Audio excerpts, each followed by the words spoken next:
on a bill for an act to provide for the documentation and protection of domestic workers and employers of domestic workers in the Federal Republic of Nigeria by the Federal Ministry of Labor and Employment and for other related matters.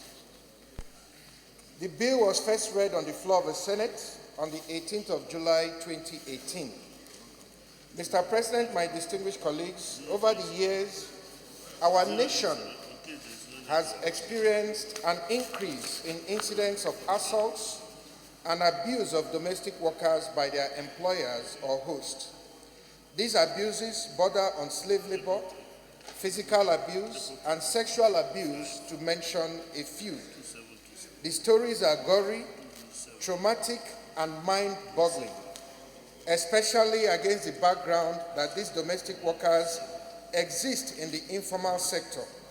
They are not unionized, and they do not have collective platform to speak for themselves, and therefore remain ostensibly vulnerable and helpless.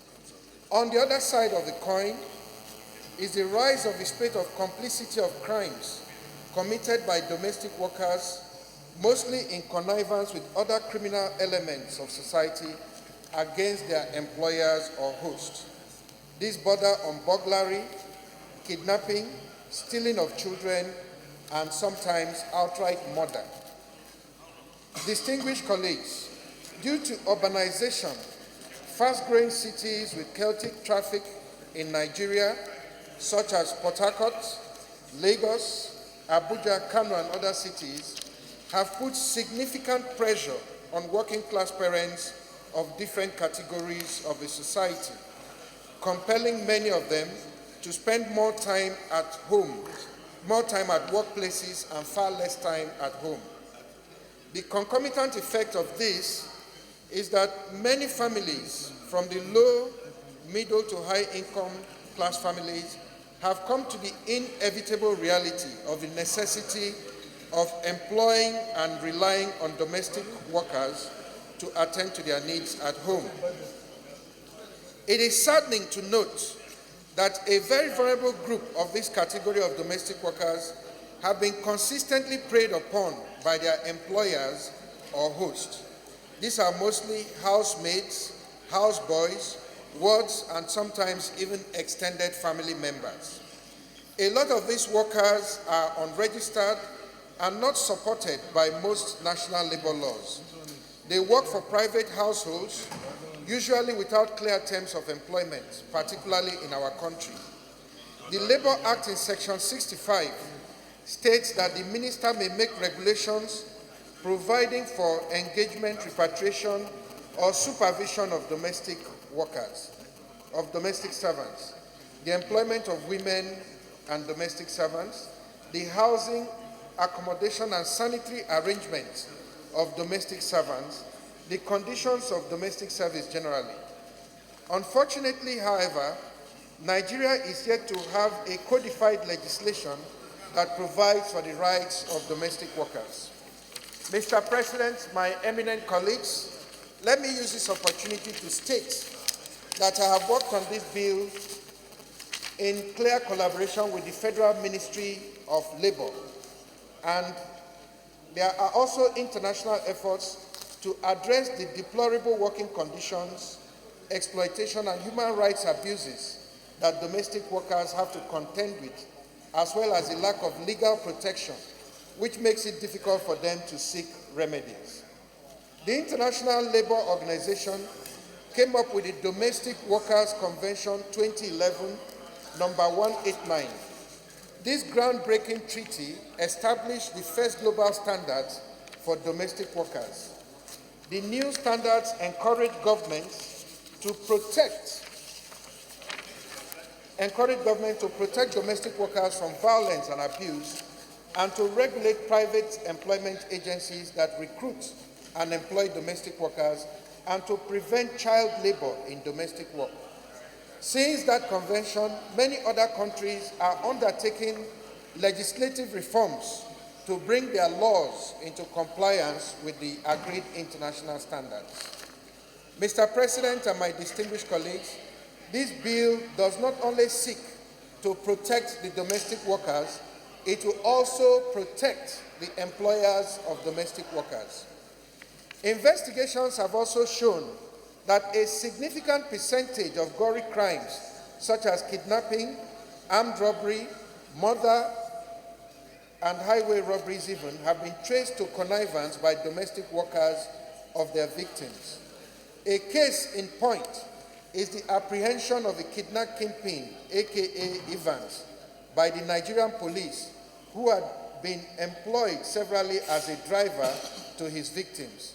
And most recently, the reported case of the gruesome murder of one Opayesimi Badamasi, chairman of Credit Switch Technology Company in Lagos, by his 22-year-old Togolese cook. Over the years, there have been a plethora of cases reported across this country. I will mention a few of these cases for emphasis. My distinguished colleagues, fresh in our minds is the case of Ms. Elizabeth Ochanya Obaje, a 13-year-old who was abused, it was alleged, by her host, was criminally having unlawful carnal knowledge of her, one Andrew Obuja, a lecturer with the Benue State Polytechnic, Ubokolo, and his son, Victor Obuja, since she was living with them in their house. Ochanaya was diagnosed as having VVF and other related diseases, and eventually she died on the 10th of October 2018 at the Federal Medical Center, Makurdi. There was no law to protect this unfortunate child. In April 2022, the 22nd of April 2015, a Beninois cook, Mr. Victor Hunkwe, was arrested by officers of the Lagos State Police Headquarters, Ikeja Command, for poisoning his employee, Mr. Omowumi Fado Jutomi family, with the intention of granting access to his former cook, Mr. David Amusa, and other armed robbers. In June 2015, ex-FUTA Vice-Chancellor, Professor Ilemo Bade, was found dead in his home. It was learned that the former Vice-Chairman of the Committee of Vice-Chancellors was murdered by his driver, Yemi, and his guard, Daniel. In the light of the composite security challenges we face today as a nation, it is imperative and critical for this 8th Senate to urgently assist the law enforcement agencies with potent legislative interventions such as this very crucial bill. Mr. President, my distinguished colleagues, the objective of this bill includes A, to protect domestic workers from abuses by providing minimum conditions of service to be met by employers of domestic workers, such as the number of hours to work per day, break and rest time, off days, protection from sexual abuse, physical abuse, slave labor, injury compensation, and mode of payment. It is noteworthy, my distinguished colleagues, that in our country today, several Nigerians, in the name of domestic help and other domestic work, are virtually slaves in our country, and there is no law, no measure of government to protect these Nigerians. This bill will also reduce and deter the propensity of domestic workers' connivance with criminal elements against their employers by maintaining full biometric data and other relevant background information of domestic workers nationwide. The bill will help to keep track of the migration of domestic workers from other countries, migration from state to state, and from one employer to another for security purposes. It will provide for specific and adequate sanctions for offenders within the framework of the law. The bill will formalize the services of all categories of domestic workers, capture their contributions to the GDP of the nation in the formal economic sector in order to enhance national planning. Mr. President, most distinguished colleagues, permit me to respectfully draw attention to the mandate of the Federal Ministry of Labor and Employment, which include the provision of labor protection services, supervision, enforcement, education, and promotion of social justice, ratification, implementation, and review of national labor laws and policies, including collective bargaining agreements. In the light of the above mandate, and against the background of the ministry's cardinal policy, environment, viz. National Policy on Employment, number 2, National Policy on Occupational Safety and Health Welfare, and 3, National Policy on Child Labor. The Federal Ministry of Labor and Employment is best positioned, more than any other ministry or agency in the country, to be given the responsibility of protecting domestic workers and their employers, who represent a significant percentage of the informal sector of our country. When this bill is passed into law, the Federal Ministry of Labor and Employment shall take responsibility for hosting a national domestic workers information systems database, be fulfilling part of her mandate by protecting the interest of domestic workers and their employers by providing guidelines and establishing minimum conditions of service to be met by the employers of domestic workers. This bill will be able to generate some internal revenue from a token to be charged as registration fees from employers of domestic workers and the domestic workers themselves. Mr. President, I want to say that whether we admit it or not, our country today is actually resting on the shoulders economically of unregistered, undocumented, and unprotected Nigerians who are slaving away at the bottom of the totem pole of our country, unrecognized, unprotected, and of course, unrewarded. Mr. President, my distinguished colleagues, in view of the enormous benefits of this bill, which has been elaborately adumbrated in this late debate, I want to urge you, my respected colleagues, all of you know one house boy, all of you know one house girl, all of you know one cousin, one mechanic, one driver, somebody somewhere who needs our help in these chambers. I want to urge you and plead with you that you support that this bill be read a second time in these hallowed chambers. There is a compendium attached in compliance with Order 77, Sub 3 of our standing rules that provides a clear picture of the financial and other general information on this bill. It is worthy of note that this compilation shows below is a summary of the anticipated recurrent and capital expenditure for the Federal Ministry of Labor and Employment following the commencement of this act. I dare say that the benefits of this bill far outweigh whatever expenditure we may make as a country in the furtherance of the protection of our citizens. Thank you very much. Presenting the people of Kano South from Kano State. Mr. President, I want to commend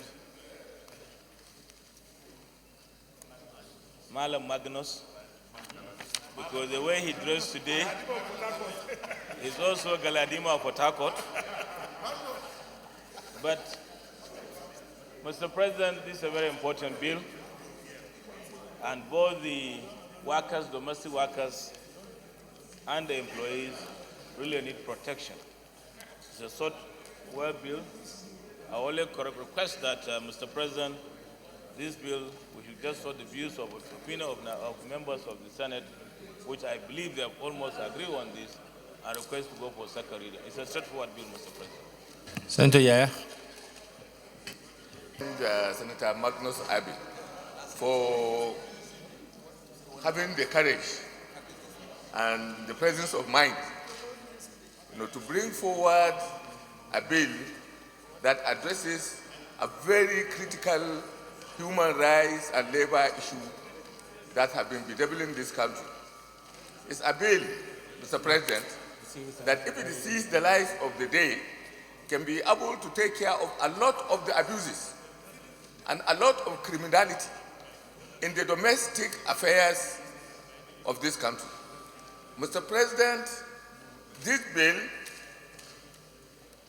I think, has the potential of righting a lot of wrongs that have been happening in our houses, in our business environments, and elsewhere. These people who are employed as domestic workers, both male and female, deserve the care of the legislature. And it is good that we have now woken up to take the challenge of addressing one of the most critical labor issues that have been left in abeyance in the annals of this country. I commend Senator Abe for bringing this bill, and I would also like to commend its passage to all our colleagues. Thank you, Mr. President.